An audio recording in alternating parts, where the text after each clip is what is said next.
An NBC News cameraman infected with Ebola is headed to Omaha right now. He is expected at the Nebraska Medical Center tomorrow morning.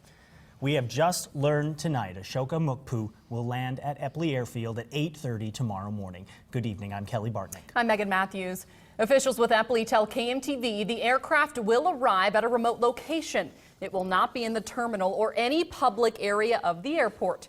Rebecca Ray spoke with the specialists who made changes in the biocontainment unit before treating their second Ebola patient.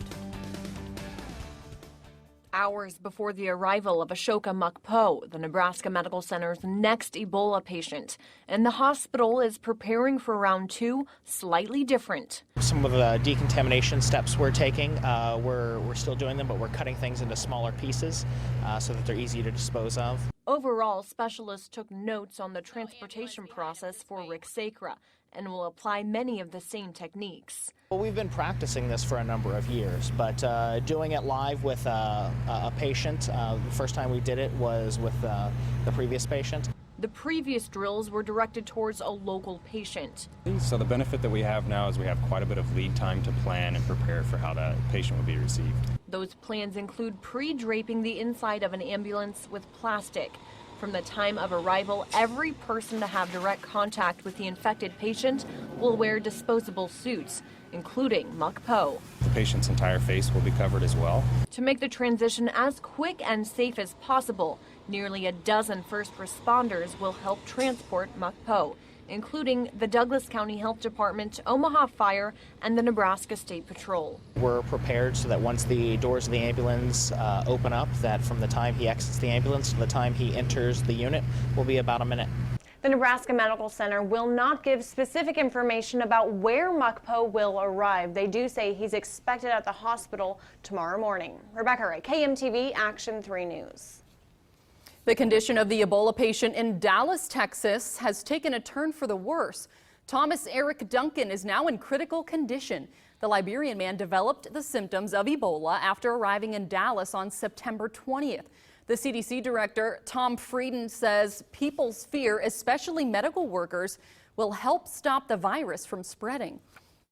We want them to be scared. We want them to have a healthy respect of the risk of any lapse in infection control procedure.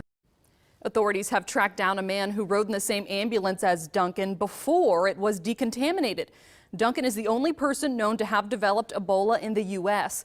The CDC says the Ebola outbreak has killed more than 3,000 people in West Africa.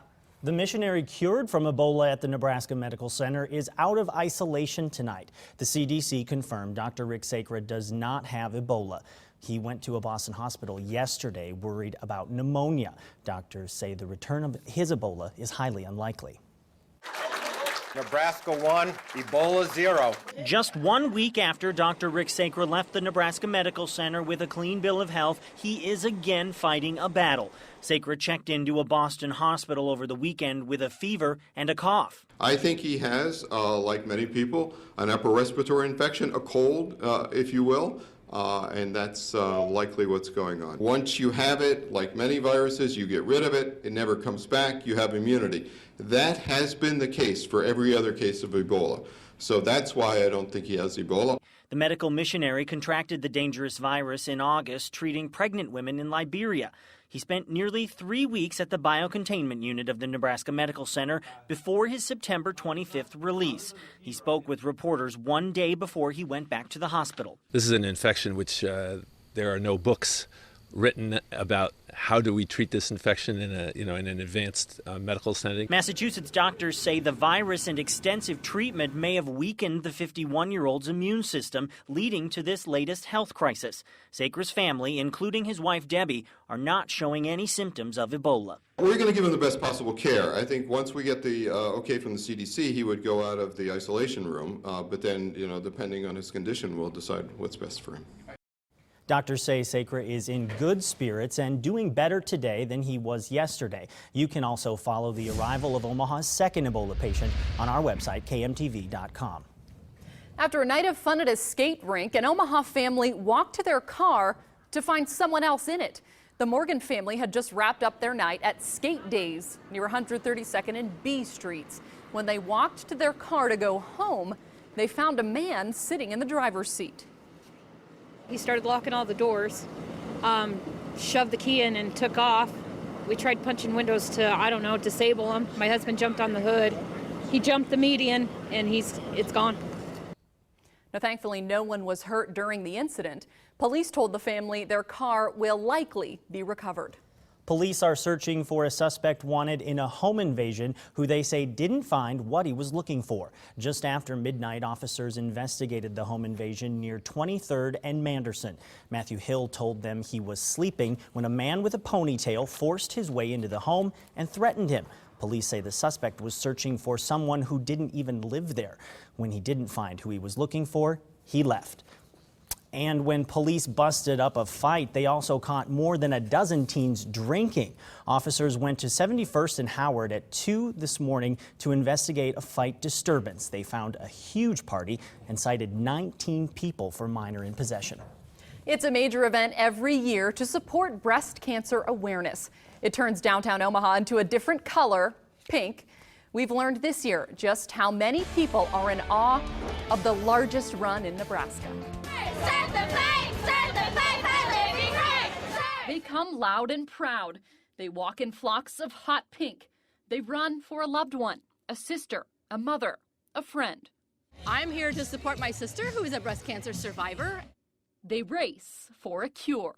The support of all these people that are out here, all of us supporting each other and the cause, it's huge. Sisters Kelly Kohler and Mary Beth McGuire are 2 of thousands who came to the Nebraska Komen Race for the Cure. They too dressed in pink, but for Mary Beth, it meant more than just a color. It's very comforting knowing that I'm not out there alone, that there's lots of people like me out there that are, it's just a sense of peace to know that I'm not the only one. The event raises awareness, celebrates survivors, and remembers those who lost the battle. It didn't used to be like this. I didn't see anyone but myself, and that was 40-some years ago. I didn't know anybody had cancer but me. To see the support, the women and men in pink left Johnny McGee speechless. I find the words to express how wonderful it is. It's just beautiful. Members of our Action 3 News team were at today's Race for the Cure at the CenturyLink Center. Take a look here at these pictures. That's Willie, our marketing director, in the pink tutu, always sporting that pink tutu. We have Jennifer Griswold, Jim Flowers, and Craig Negrelli also at the race today. We'd love to see your pictures from today's event. You can send them to KMTV-TV.com. And they had a really nice morning. Yeah. Chilly, and though, Willie never looked lovelier, I think. Well, I think he had leggings under the tutu to keep warm. It was about 42 degrees about race time, so I know some people had some jackets going out there. So it's fall. Not bad for running, you bet. I don't think it was a bad morning at all. And we've got some mild weather on the way to start the work week. So we're doing all right now as we take a look at our sky view overlooking the downtown area. Still a bit of a breeze out there, nothing like we saw earlier in the day. We're sitting at 56 degrees presently, not much humidity. After a windy day today, winds have settled to about 10 miles an hour out of the west, and we also saw a little bit of light rain showers moving through the metro area during the early evening hours. Picked up about 700s around Epley. Across Douglas, Sarpy County, low to mid 50s, cooler readings up around Elkhorn, 53 degrees warmer at Bellevue at 57, and across the entire viewing area, we're at 52 at Fremont, 50 at Norfolk, down toward Columbus, lower 50s from Lincoln, Beatrice, over toward Falls City, and across the river, low to mid 50s from Denison over toward Clarinda. As we take a look at our satellite, well, the clouds have pushed a little bit farther to the south and east, but I think we'll see another batch move through here before the night is out. Right now, clear to partly cloudy skies across the area. In terms of the rainfall, well, a lot of it's pretty much dissipated. Most of what you're seeing here is ground clutter. We do have one lone shower now that is near Audubon, right along Highway 75. That's pushing to the south and east. And everything in southeast Nebraska, there was some showers around Beatrice. Those have fallen apart. Falls City over towards St. Joe, those, for all intents and purposes, have fallen apart. Just a few light sprinkles here and there. That's about the extent of it. So the rain's pretty much come to an end across the area.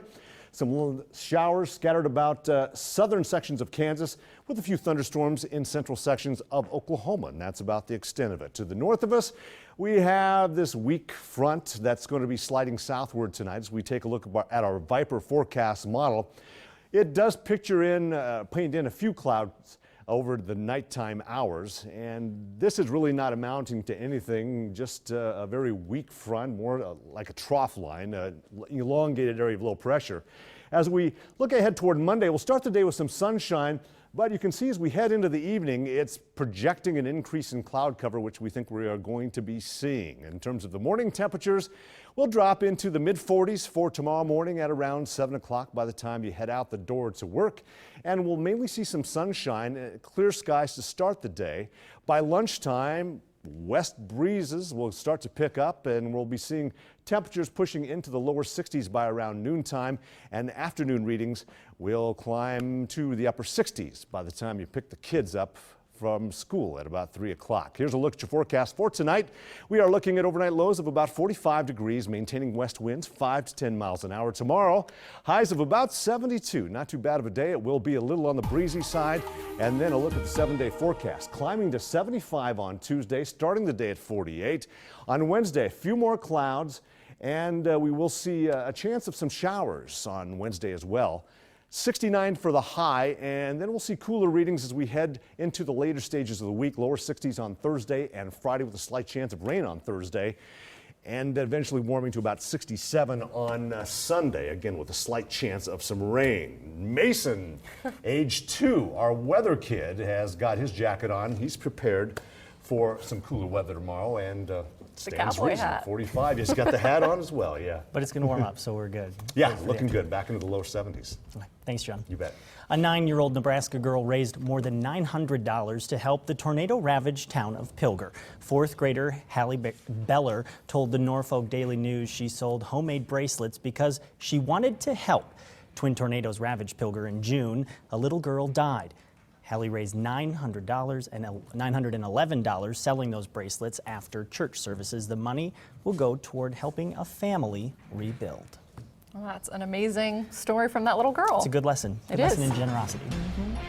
Coming up, the terrorist group ISIS is threatening another American's life.